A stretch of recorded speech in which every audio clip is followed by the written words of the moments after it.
Totoo ba Dapat lang. yun, Yusek? May mga ganun pa? May gustong magkudeta laban sa administrasyon? Kasi sabi nga nila, di ba, bakit daw ang dami-daming security or police or dyan sa Malacanang? Part ito ng exercises nila eh. Parang quarterly naman ginagawa daw to, sabi sa amin. Ha? Daw? Ilang taon ka na, ilang buwan ka na dyan sa Malacanang. Bakit daw? Ba't di mo alam? Ha? So, sino ba yung una? Sino ba yung makikinabang kapag ang Pangulo ay bumaba sa pwesto? Bakit yung makikinabang tahimik pagdating sa ganitong klaseng issue, pero maingay sa mga issue na wala daw ginagawa and everything, Tinira ang naman si Pangulo Vice at ang President. gobyerno, walang puso sa ating mga kababayan. Ganun lang yung ingay niya. Pero patungkol sa mga issue ng destabilization, tahimik siya. Bakit? Makikinabang siya. Siyempre. Kumaga banat ng banat lang. Banat ng banat, gusto niyang ang tao magalit sa Pangulo sa pagsasabi Galit na kami. Gusto. Anong gusto, ha? From day one, galit na kami. walang ginagawa ang Pangulo. 'Di ba? Yun yung balak talaga nila. So, sino ba naman ang gustong bumagsak ang Pangulo? Hindi ba yung mga kaalyado niya, yung mga bata niya? Tapos pagdating dito, ang tahimik niya, hindi niya pinipigilan. Why? Makikinabang kasi siya. Tama. Ganun lang yun. Ang makikinabang yung taong bayan pag aalis kayo dyan sa Malacanang. Period. So, since day one, hanggang kailan ba nila ito binalak? Kailan ba nila ito pinursige? Diba? Kahit naman sa nagsasalita siya sa ibang bansa, yan din naman binalak niya eh. Pabaksakin ng Pangulo eh. Kaya wag na siyang magmalinis na hindi niya alam ito. Aapektuhan ang ekonomiya.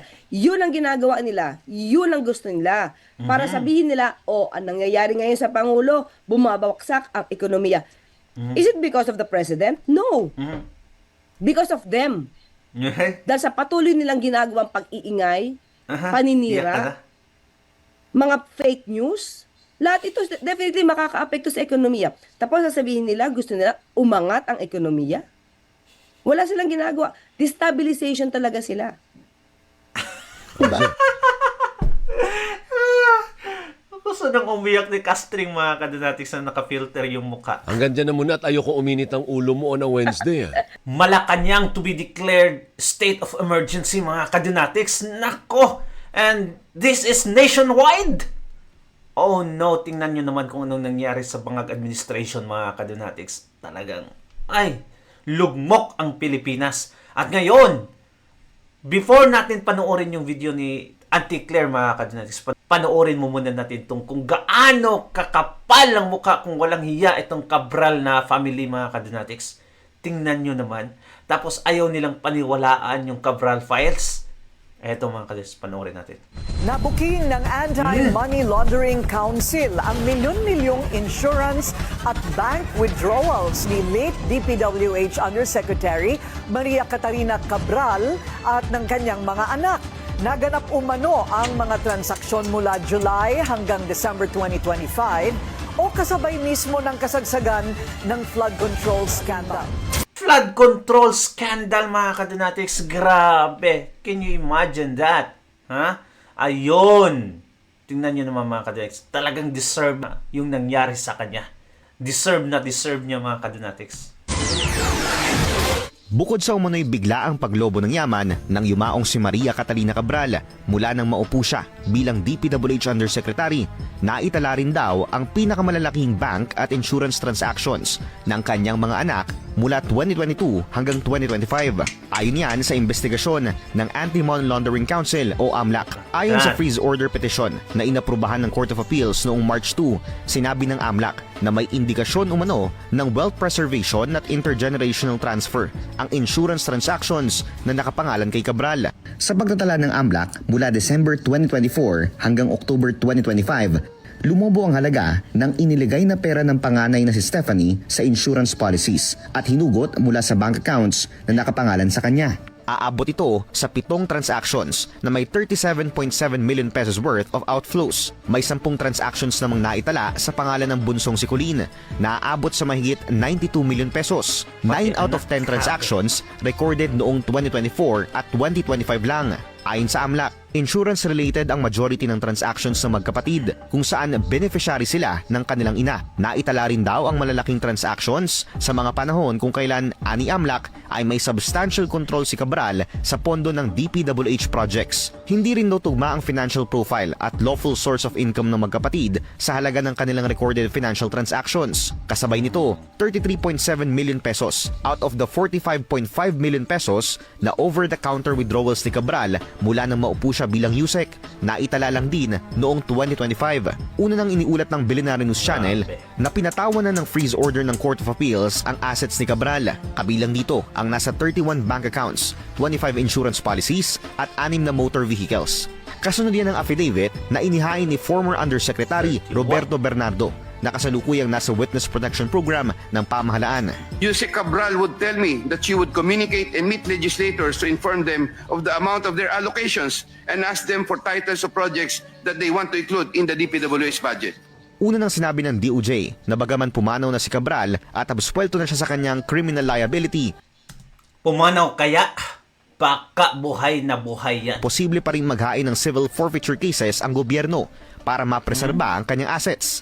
Ibig sabihin nito, hindi ligtas sa accountability ang mga pag-aari ng yumaong opisyal sakaling mapatunayan na ito ay ill-gotten wealth. Ayon sa legal counsel ni Cabral, hindi sila magbibigay ng komento o kahit na anong impormasyon kaugnay ng freeze order alinsunod sa mga probisyon ng Anti-Money Laundering Act.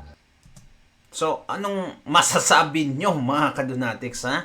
Dapat hindi lang si Cabral, dapat habulin din yung mga anak, mga kadunatics na, ay nako, baby crocodiles. Ha? Grabe. Itong mga anak ng mga politicians, mga kadunatics, na mga kurakot, ha? Itong mga anak nila, they are training their children, mga kadunatics, to be like them. Grabe, sobra. Di ba? Tatakbo yan mga kadunatics bilang national position or local position, and then, continue the legacy. Sobra. Ngayon, ang tanong kung buhay ba or patay si Cabral, mga kadunatics, she can do whatever she can, mga kadunatics, because she has the money. Anong nangyari sa panahon ni Bongbong Marcos, at least sa panahon ni Tatay Digong, mga kadunatics, we are on the top of the situation. We are under control. Pero ito, parang lumulubog tayo ngayon. Hindi alam ng palasyo yung gagawin, mga kadunatics. Magdi-declare ng state of emergency for what? What the heck? Ano, may tulong? Ito, panoorin na lang natin. Pala'y papunta ng Agora Market dyan sa San Juan, USEC. Yes. Oo. Magche-check ng presyo, ano po. Ngayon kasi ang presyo po, ang susunod na tataas dyan, yung presyo ng pangunahing bilihin, USEC. Paano kayang diskarteng gagawin natin? Kagaya ng bigas. Mahigit 50 pesos na po. Kahit sinasabi nila, dapat hanggang 50 lang ang magiging suggestion. Okay, kasi ganito, syempre, ang DTI kasi, si Secretary Chris Roque, ay nakikipag-usap sa ating mga manufacturers, especially ng mga basic products, no? Yung basic needs, necessities. At alam natin na meron naman silang pag-uusap at hindi sila magtataas ng presyo. Opo. Pero, oo. Yes, Sige. oo. Kasi wala kasi tayong price freeze ngayon eh. Wala namang ibinibigay na order ang Pangulo patungkol dyan dahil nga nakakapag-usap pa ang DTI at ang mga stakeholders. So yun sa ngayon. Pero kung susuway yung iba sa ngayon, tignan natin kung meron silang maaaring malabag na panukala or batas na maaari silang masampahan ng kaso. Sa ngayon, nakikipag-usap si Secretary Chris Roque. Opo, pero kung magdeklara ng state of emergency, posible bang magdeklara ng state of emergency ang presidente? In which case, may basehan ngayon para kontrolin ang presyo ng mga bilihin? Pwede ba yon? Pwede mangyari yan. Katulad na nangyari doon sa Bagyo, sa Lindol, remember? Nag-declare ang national state of emergency. So, tingnan natin, hindi pa napag-uusapan sa ngayon yan eh. Pero maaaring magdeklara kapag ka nagkataon, kapag tama na yung sitwasyon. At yan ay pwedeng maging basihan para makontrol natin yung presyo ng mga pangunahing bilihin, Yusek. Yes, oo. Kasi kapag nakita naman natin na umaabuso lang. Kasi ganito yan eh, Alvin, no? Hindi natin talaga maiwasan yung pagtaas ng presyo ng fuel. Kasi dahil sa tuloy-tuloy na nangyayari dito sa Middle East, hindi naman natin to kagustuhan, pero ito yung consequence kasi. So, titignan natin kung yung pagtaas ba ng presyo ng mga basic commodities ay dapat. Kasi syempre, kailangan din silang magtaas kung nararapat at may basihan na. Hindi naman pwedeng ipigilan mo lang yan dahil aalma rin naman yon. So, dapat dito talaga balanse. Kaya nga ang kailangan talaga dito ngayon, Alvin, ay magtulungan tayo, wag na lang sila maging gahaman. Yung iba, no? Maging gahaman, magpayaman. Hindi magpayaman, ay, nako. Itong mga taong to, mga kadinas, hindi nila feel talaga kung anong nangyayari ngayon. Kasi yung inflation, wala yan sa kanila mga kadonatics, mayaman na itong mga taong to. Ang kinakaharap lang nila dito mga kadonatics, yung pressure galing sa taong bayan.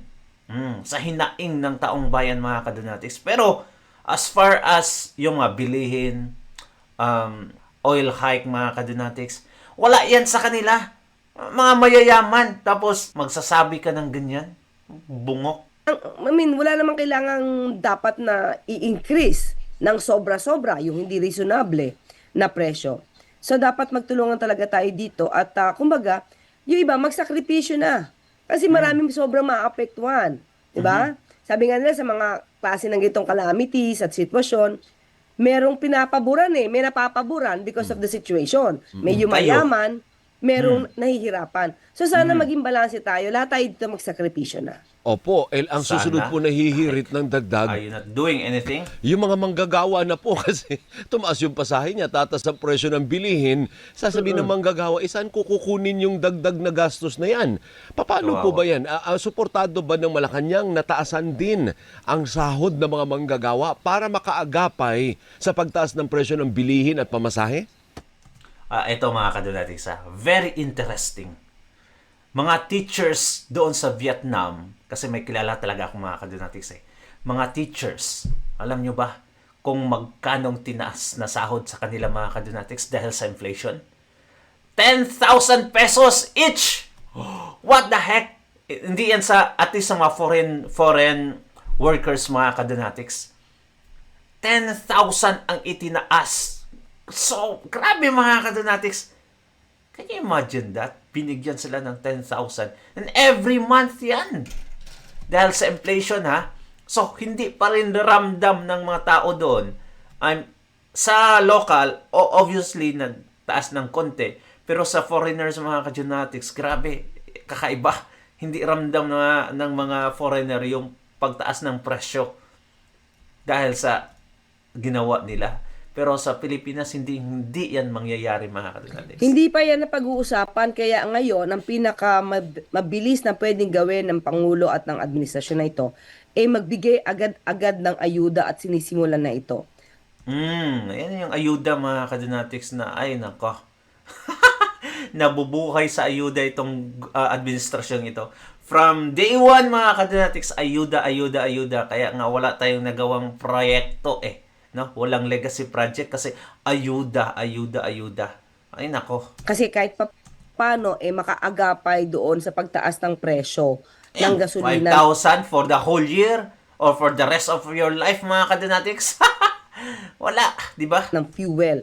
Kaya kung may mga fuel subsidy kayo matatanggap, doon nyo gamitin ha. Kasi baka pag binigyan kayo ng ayuda, gamitin nyo pang ribad ng buhok nyo. Huwag yung gamitin O pang sugal. Diba? Kung binibigyan kayo ng pang-ayuda ngayon, kumbaga, itong perang to, gamitin nyo sa tama. Gamitin nyo sa pagkain nyo, kung kaya nyo na palaguin pa to. Kunyari, bigla kayo nagnegosyo sa halagang na kapital na let's say lang yun ang pinili nila. Para mas Palaguin. umunlad yung perang ibibigay sa inyo. Ang sarap talaga magsabi ng ganyan mga kadonatics. Ang dali-dali lang, palaguin, igamit sa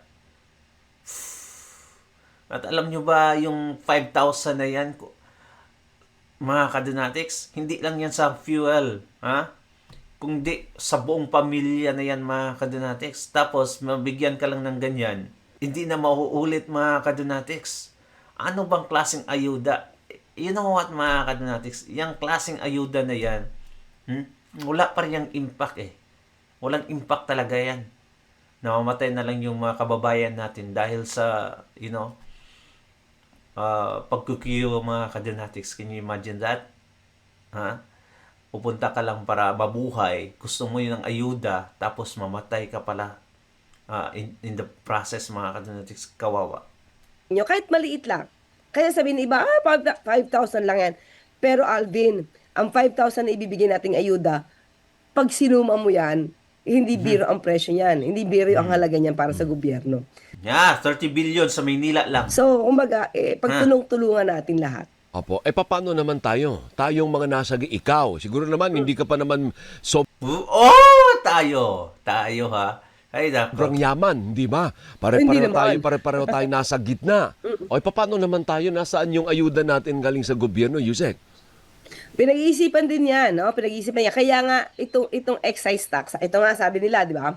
Kapag na-reduce ang excise tax, sabi niya, pati yung mga may kaya sa buhay, makikinabang dyan.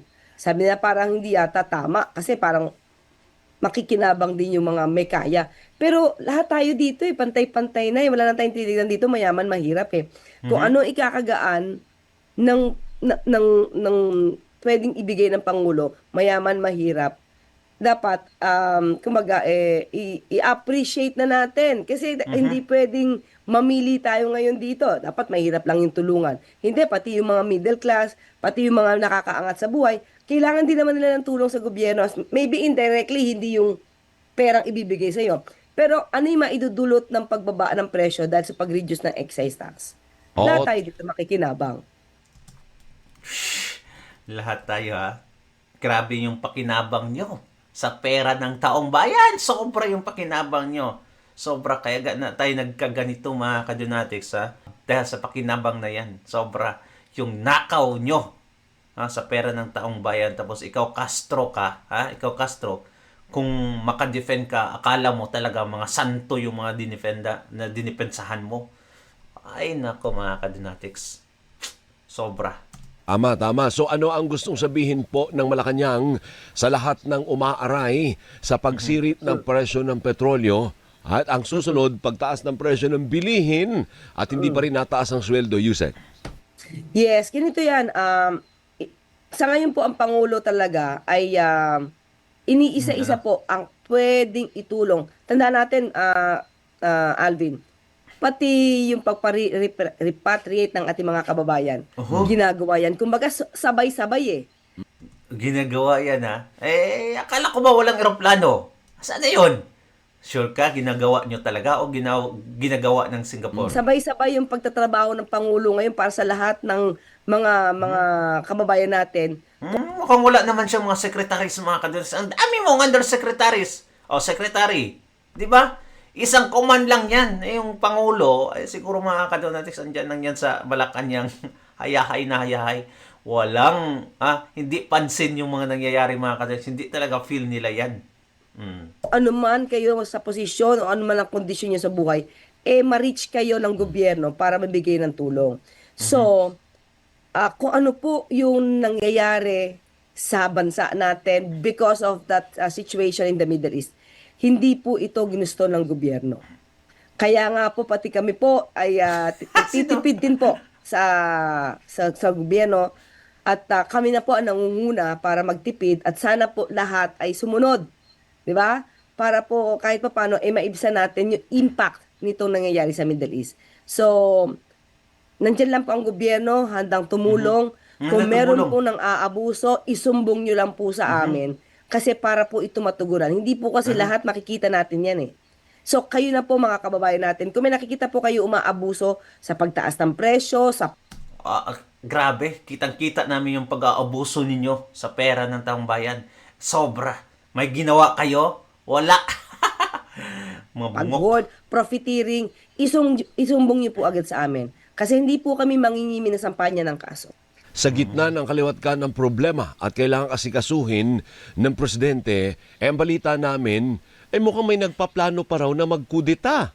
Totoo ba dapat yun, lang. Yusek? May mga ganun pa? May gustong magkudeta laban sa administrasyon? Dapat lang. Sa amin ngayon sa amin, although alam ko tinanggi na po ito ni Secretary Gibo Teodoro. Pero kami, hindi namin nararamdaman. Wala sa aming pasabi, wala kaming information, wala. Kasi sabi nga nila, di ba, bakit daw ang dami-daming security or police or dyan sa Malacanang. Part ito ng exercises nila eh. Parang quarterly naman ginagawa daw to, sabi sa amin. Ha? Daw? Ilang taon ka na, ilang buwan ka na dyan sa Malacanang. Bakit daw? Ba't di mo alam? Ha? Yung sabi ni Ramon Tulfo, mga kadonatics, sabi niya, may emergency daw sa Malacanang. Nako, stay alert daw mga kadonatics ang Malacanang ngayon. So, ito na yung nangyayari. Yan, wag mo kaming daw dyan. Quarterly ginagawa ito. Kasi para makita yung readiness ng mga personnel. In case dyan sa mga Wag. kailangang magkaroon ng operation. Wag kami. So, walang ikinababahala. Kasi kung merong ganito, sabi nga, ito nga ang katwiran ko eh. Kung merong ganyang nadidinig sila or parang chismis, hindi ba ang Pangulo dapat nakamonitor na lang sa Malacanang? At hindi na yan lumarga nung isang araw. Sa Cebu, buo maghapon nagtrabaho ang Pangulo sa Cebu. Nakita Wow. niyo naman. So, Kasi mahina yung kuan niya doon. Yung rating niya doon. Kaya double kayo na. hindi nababahala ang Pangulo sa ganitong mga klase mga chismis. Hindi, pero may mga tangka nga ba? May mga attempts yung kalabang grupo na tibagin yung administrasyon. Noon pa naman yan. Hindi So, naman meron talaga. bago pa pa yan. Even before naman, di ba? Talagang ay alerto yung Malacanang pala ngayon, mga kadonatics. Meron naman talaga Wag mo na. Dapat mabahala na tayo. nagtatangka. Even before. So, Refuse kung yun ka pa. talaga ang balak nila since day one, mababago pa ba yung utak nila? Mhm. 'Di ba? So, hindi ko masasabing may pagtatangka sa ngayon, pero matagal na nila yung tinatangka. Alam naman natin may mga retired military na gustong pabaksakin si Pangulo Marcos Jr. Dapat lang. So binabantayan na yan ng gobyerno na para, kasi sa totoo lang, pag meron pong destabilization attempt, hindi lang naman si Marcos ang apektado, hindi lang Malacanang, yan po ay makaka-apekto din sa ekonomiya natin, pati po tayo apektado niyan. Hindi ba, Yusek? Well. Kung may effect man, mga kadonatics, sa bansang Pilipinas ang pag-destabilize kay Marcos Jr., hindi pa rin natin ramdam, mga kadonatics. Mapaalis sa pwesto yung si Marcos Jr. Yan yung pinakamagandang mangyayari, mga kadonatics. But as far as effect is concerned, sobra na yung effect, mga kadonatics, ang ginagawa ng administrasyong ito. Sobra ng pamamalupit. Ang ekonomiya, talking about economy, mga kadonatics, we are in the lowest right now. Effect ba yung pinagsasabi mo, Alvin? Effect? Yung epekto ngayon ay grabe na.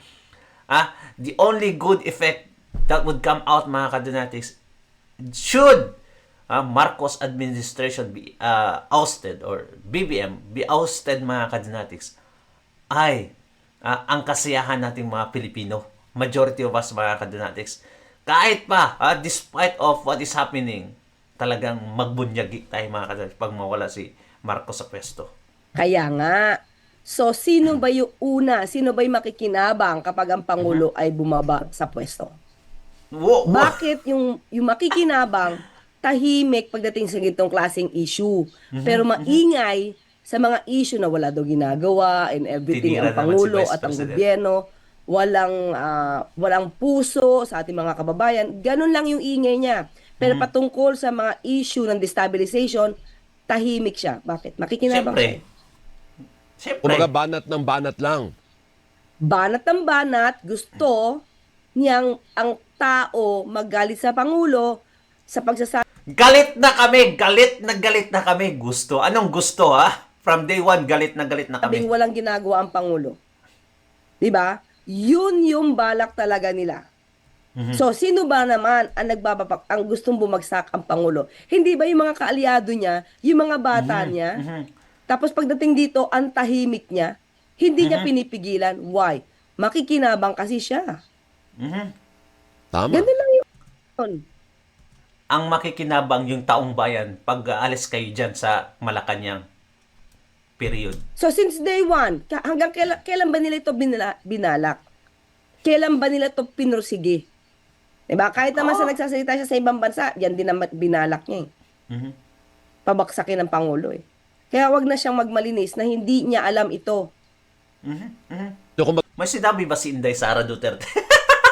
Wala nga, hindi nga nabanggit dito sa interview si Inday Sara Duterte, mga kadonatics. Pero ito si Asong Ulol ay talagang gusto niya talaga na ma-mention si Inday Sara Duterte sa mga yun interviews niya, mga kadonatics. Ewan ko ba? Kahit nga sa press conference na dapat lang sana yung mga updates sa Malacanang, sa nation, ay talagang na-include yung mga Duterte, mga kadonatics. Anong meron? consistent, Yusek, yung attempts. Ako try lang, malay mo swertihin. Yes. Ito si Alvin, oh. Saka kaya ngayon ang ginagawa nila, 'di ba Simon? Aapektuhan ang ekonomiya. 'Yun ang ginagawa nila. 'Yun ang gusto nila. Para sabihin nila, ang nangyayari ngayon sa Pangulo, bumabagsak ang ekonomiya. Is it because of the president? No. Because of them. Dahil sa patuloy nilang ginagawang pag-iingay, paninira, mga fake news, lahat ito definitely makaka-apekto sa ekonomiya. Tapos sasabihin nila, gusto nila umangat ang ekonomiya. Wala silang ginagawa. Destabilization talaga sila. Diba? Gusto nang umiyak ni Castring, mga kadonatics, na naka-filter yung mukha. Hanggang dyan na muna at ayoko uminit ang ulo mo on a Wednesday. Nauna ka uminit ang ulo, kaya nung nadinig kita, sabi ko, nga. naku, kailangan ko makuha ang issue ni Alvin para maisumbong agad sa proper authority and proper agency. Hindi, yan naman ay para lang sa mga kababayan na ordinaryong manggagawa Yes, na apektado relata- din po. Ano po? Litanya lang po yan. Ano? Hindi yan distab. Hindi, okay naman yan. Hindi, kasi Alvin, ganito. Kung ano yung sumbong nyo, iparating nyo sa akin, ikaw na may nakakapag-text sa akin, diretso. Wow, sa So best kung friend meron nga. kayong alam na ganyan, may mga umaabuso, just tell us, i-text mo lang ako at makakarating talaga ito sa kinauukulan at may mararating ito para, alam niyo, ayoko po manakot, di ba? Ayoko po manakot. Pero hindi po ito panahon para kayo ay mag-abuso, di ba? Kailangan po natin ngayon ay magtulungan. So sa mga Pilipino, sa mga negosyante, kung sino man dyan, na umaabuso, nag-hoard kayo, nagpa-profiteering kayo, isumbong nyo lang po sa amin. At kakasuhan natin yan. Lalo na kung walang basihan ang kanilang pagtataas ng presyo. Presyong hindi pa reasonable. Kasuhan yung mga small businesses. Pero yung mga magnanakaw na bilyon-bilyon, mga kadonatics, walang kaso sa kanila. Ay nako, wag kami. Wala nang naniniwala sa inyo, Claire Castrong Ulol. Wala nang naniniwala sa mga pinagsasabi nyo kasi salungat naman lahat ng mga pinagsasabi nyo. Di ba? Anyway, thank you so much mga kadonatics sa tingat palagi. Don't forget to like and subscribe. Bye-bye mga kadonatics. God bless you.